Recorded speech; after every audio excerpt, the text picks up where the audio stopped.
Saludo a Eunice Rendón, ella es experta en temas migratorios. Eunice, ¿cómo estás? Muy buenas noches. Hola, buenas noches. ¿Cómo estás, Leo? Pues Eunice, cada vez que hay crisis te hablamos y son muy recurrentes, caray. ¿Ahora qué está pasando, Eunice? ¿Qué está pasando ahora?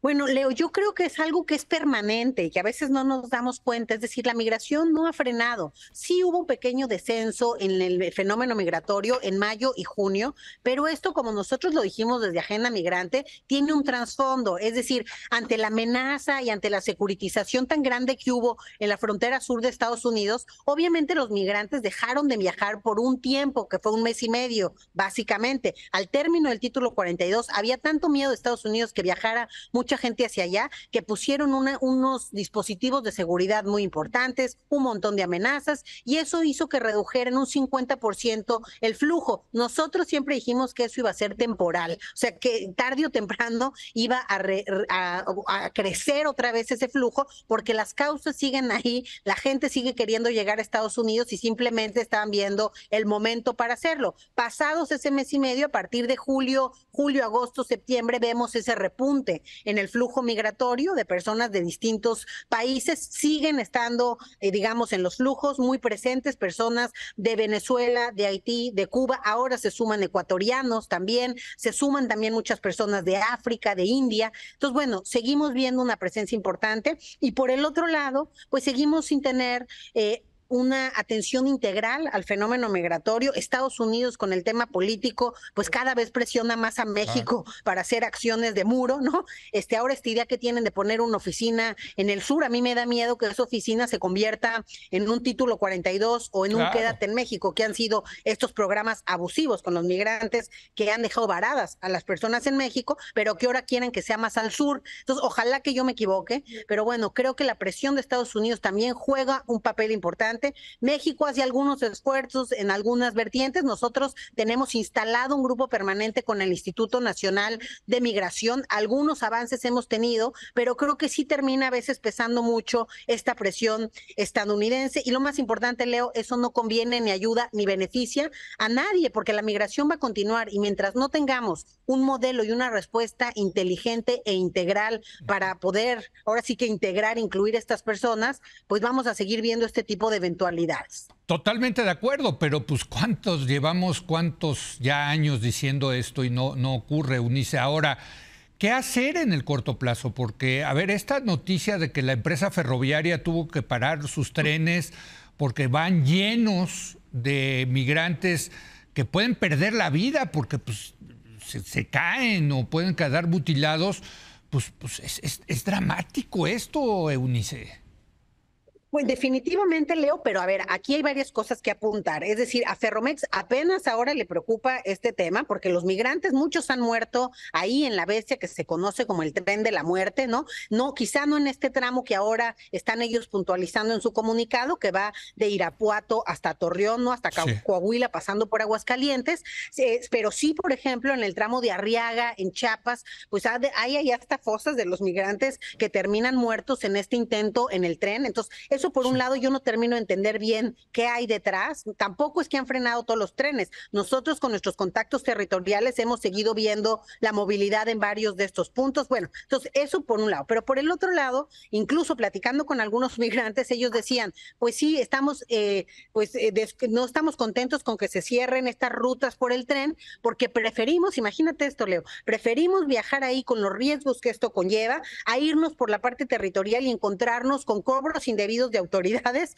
o con criminales que nos extorsionan. Entonces, como no tenemos ese dinero, preferimos irnos en el techo del vagón, en la bestia y llegar al otro lado, ¿no? Qué cosa, qué barbaridad. Ahora, Eunice, me temo que esto se va a poner peor. O sea, claramente estos países que mencionas no tienen para cuándo resolver los problemas estructurales que hacen que la gente se salga de esos países. Y además, pues viene año electoral en Estados Unidos. Entonces, para México va a ser un dolor de muelas, ¿no? Yo creo que el tema electoral es fundamental analizar, Leo, porque de cara al 2024, a las elecciones en Estados Unidos, estamos viendo hoy una contienda, al menos por el partido, por la candidatura del Partido Republicano, que pareciera un concurso por ser el más racista y el más xenófobo, a ver quién propone algo peor que el otro en contra de los migrantes. Entonces, el uso político de los migrantes está presente y seguirá presente en las campañas en Estados Unidos, y eso debe preocupar a México porque va a haber esta presión constante de ser el muro, de detener a los migrantes, ¿no?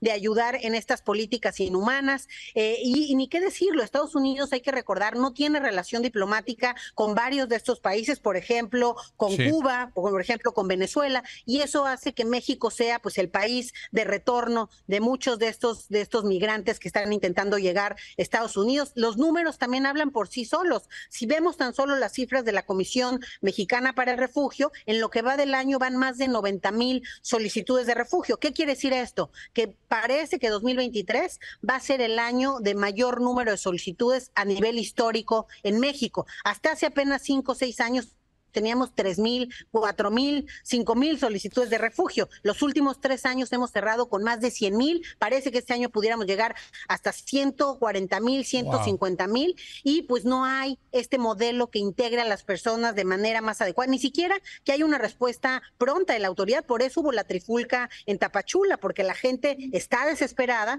que en vez de 3 meses su proceso pueda durar hasta más de un año, que solo hay oficinas en ciertos lugares y no puedan estar con sus redes de apoyo esperando. En fin, creo que hay mucho que se tiene que hacer también en ese sentido, y lo más importante, hay que conectar la oferta con la demanda. Nosotros con Agenda Migrante y con este trabajo que estamos haciendo con el Instituto Nacional de Migración, nos hemos reunido con la Cámara, con el Consejo Coordinador Empresarial, con diferentes cámaras, industrias, y todos están muy interesados en contratar migrantes con todo el tema del nearshoring. Entonces, ¿por qué no empezamos a un modelo que convenga a todos y que sea productivo?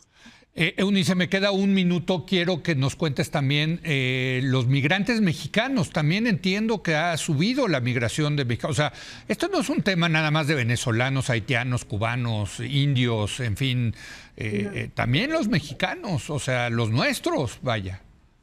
Efectivamente, algo que no veíamos hace una década. Durante una década se hablaba de una tasa cero. ¿Qué significa esto? Que eran más migrantes mexicanos que retornaban de Estados Unidos que los que se iban. Pero a partir de mediados de 2020, 2021 y 2022, otra vez los mexicanos ocupamos el primer lugar de llegada a Estados Unidos. 2020 con casi 350,000 detenidos por la patrulla fronteriza, 450,000, 2021 con 650,000 y 2022 con 850,000 mexicanos detenidos por esta patrulla fronteriza, poniéndonos en el primer lugar. Y aquí creo que lo importante, Leo, es ver la causa, y la principal causa o factor de empuje de los migrantes mexicanos es la inseguridad. Hay van familias completas de Tierra Caliente, de distintos sitios de Zacatecas, ¿no? Que lo que están es huyendo de una violencia homicida, y bueno, es ese el panorama, y creo que también hay que considerarlo, porque nuevamente México, a pesar de todo lo que hemos escuchado de Venezuela, de Haití,